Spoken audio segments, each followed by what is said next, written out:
Surat crime branch, Limbayat અને બેસ્તાન પોલીસની ટીમે બેસ્તાન સ્થિત શાંતિનાથ જ્વેલર્સમાં લૂંટફાટ અને દુકાન માલિક તેમજ સેલ્સમેન પર જીવલેણ હુમલો કરનાર 3 આરોપીઓને એક સંયુક્ત ઓપરેશનમાં ઝડપી પાડ્યા છે।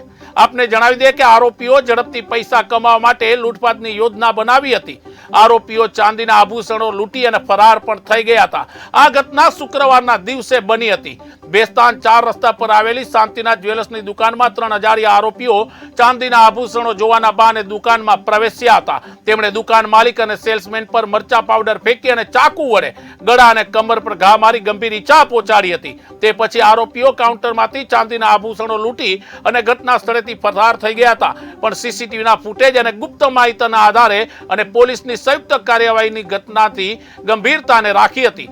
સુરતના પોલીસ કમિશનર અને ક્રાઇમ બ્રાન્ચના અધિકારીઓએ આરોપીઓને ઝડપી પાડવા આદેશ આપ્યા હતા। સુરત ક્રાઇમ બ્રાન્ચે સીસીટીવી ફૂટેજ અને ગુપ્ત માહિતીના આધારે આખી કાર્યવાહી શરૂ કરી હતી।